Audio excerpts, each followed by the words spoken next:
আসসালামু আলাইকুম রহমতুল্লাহি তাআলা ওয়া বারাকাতুহু। সম্মানিত দর্শক শ্রোতা, দেশে এবং প্রবাসে যে যেখান থেকে বসে আজকের এই ভিডিওটি দেখতেছেন সবাইকে জানাই স্বাগতম। আজকে যে বিষয়টি নিয়ে আপনাদের সামনে উপস্থিত হয়েছি সেটি হচ্ছে হিন্দু, বৌদ্ধ, খ্রিস্টান তথা অমুসলিমদের সাথে বন্ধুত্ব করা যাবে কিনা, এই বিষয়ে ইসলামী শরীয়ত কি বলে তা বিস্তারিত আলোচনা করার চেষ্টা করব ইনশাআল্লাহ। আপনি যদি আমাদের চ্যানেলে নতুন হয়ে থাকেন তাহলে অবশ্যই সাবস্ক্রাইব করে সাথে থাকুন এবং ভিডিওটি শেয়ার করার মাধ্যমে সদকায়ে জারিয়ার কাজে শরীক হন।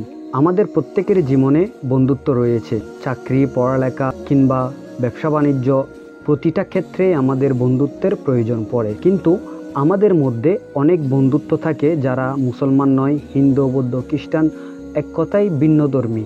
তাদের সাথে বন্ধুত্ব বজায় রাখা কিংবা বন্ধুত্ব করা কতটুকু শরীয়তসম্মত তা আমরা অনেকেই জানি না।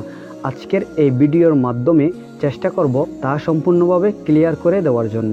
আশা করি সম্পূর্ণ ভিডিওটি মনোযোগ সহকারে দেখবেন। এই বিষয়ে আল্লাহ রাব্বুল আলামিন পবিত্র কোরআনের 3 নম্বর পারা 3 নম্বর সূরা আল ইমরানের 21 নম্বর আয়াতে ঘোষণা দিচ্ছে, মুমিনরা যেন মুমিনকে ছেড়ে কোনো কাফেরকে বন্ধু হিসেবে গ্রহণ না করে, আর যারা এমন করবে তাদের সাথে আল্লাহ রাব্বুল আলামিনের কোনো সম্পর্ক থাকবে না। তাহলে এই আয়াত দ্বারা স্পষ্ট বোঝা যাচ্ছে যে কাফেরদের সাথে বন্ধুত্ব করা যাবে না, এবং এও স্পষ্ট বোঝা যাচ্ছে যে যদি আমরা তাদের সাথে বন্ধুত্ব করি তাহলে আল্লাহ রাব্বুল আলামিনের সাথে আমাদের সম্পর্ক থাকবে না। সুতরাং কোনো প্রকৃত মুসলমান কাফেরের সাথে বন্ধুত্ব করতে পারে না, কারণ মুসলমান তখনই সেই হবে যখন সে আল্লাহর সম্পূর্ণ আদেশ নিষেধ মেনে চলবে। এবার আসুন অন্য আয়াতের দিকে আমরা যাই। আল্লাহ রাব্বুল আলামিন পবিত্র কোরআনের 6 নম্বর পারা 5 নম্বর সূরা মায়েদার 51 নম্বর আয়াতে ঘোষণা দিচ্ছেন, হে ঈমানদারগণ, তোমরা ইহুদি খ্রিস্টানদেরকে বন্ধু হিসেবে গ্রহণ করো না, তারা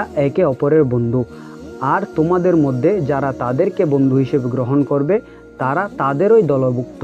তাহলে এই আয়াত দ্বারা আবারও আল্লাহ রাব্বুল আলামিন প্রমাণ করে দিলেন যে ইহুদি, খ্রিস্টান তথা অমুসলিমদের সাথে কোনো অবস্থায় বন্ধুত্ব করা যাবে না, আর যদি আমরা তাদের সাথে বন্ধুত্ব করি তাহলে তাদের আমরা দলভুক্ত হয়ে যাব। সুতরাং কোনো প্রকৃত মুসলমান এটা চাইবে না, কারণ প্রকৃত মুসলমানের গুণাবলী হচ্ছে সে আল্লাহ রাব্বুল আলামিনের সকল আদেশ নিষেধ মেনে চলবে এবং আল্লাহ রাব্বুল আলামিন যে কাজ থেকে বিরত থাকতে বলেছেন অবশ্যই সেই কাজ থেকে বিরত থাকবে।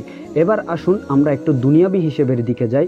অর্থাৎ অনেকের মনে প্রশ্ন আসতে পারে, লেখাপড়ার ক্ষেত্রে, চাকরির ক্ষেত্রে, ব্যবসার ক্ষেত্রে অনেক হিন্দু, বৌদ্ধ, খ্রিস্টানদের সাথে আমাদের ওঠা বসা করতে হয়, কথাবার্তা বলতে হয়, তাদের বিষয়ে কি হবে? তাদের বিষয়ে সমাধান হচ্ছে যতটুকু প্রয়োজন ততটুকু করা। অর্থাৎ চাকরি, লেখাপড়া কিংবা ব্যবসা যে কোনো কাজে হোক না কেন, যদি কাফের মুশরিকদের সাথে আমাদের সম্পর্ক করতে হয়, কথাবার্তা বলতে হয়, তাহলে সেটা সে অংশে সীমাবদ্ধ থাকবে।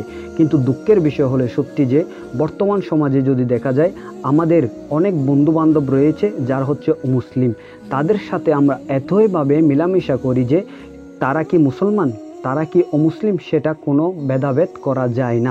যেমন হিন্দুদের যখন দুর্গাপূজা আসে কিংবা বৌদ্ধদের যখন বৌদ্ধ পূর্ণিমা আসে তখন তাদের উৎসবে দেখা যায় আমাদের অনেক মুসলমান ভাইয়েরা অংশগ্রহণ করে, যা সম্পূর্ণ শরীয়ত বিরোধী কাজ। একটু চিন্তা করে দেখুন, যখন আমাদের ঈদুল আজহা হয় তথা আমরা কুরবানি প্রদান করি, তখন কি কোনো হিন্দু কিংবা বৌদ্ধ আমাদের উৎসবে অংশগ্রহণ করে? না। কেন? তাদের ধর্মে পশু জবাই কিংবা মাংস খাওয়া জায়েজ নেই। সুতরাং তারা কিন্তু তাদের ধর্মের উপর অটল রয়েছে। কিন্তু দুঃখের বিষয় হলে সত্যি যে আমরা সর্বশ্রেষ্ঠ ধর্ম পাওয়ার পরেও আমরা অবহেলিত, কারণ আমরা আল্লাহর নির্দেশ যথাযথভাবে পালন করতেছি না। আশা করি বিষয়টি আমি আপনাদেরকে বোঝাতে সক্ষম হয়েছি। আল্লাহ রাব্বুল আলামিন আমাদের বোঝার এবং আমল করার তৌফিক দান করুক, আমিন। আসসালামু আলাইকুম ওয়া রাহমাতুল্লাহি ওয়া বারাকাতুহু।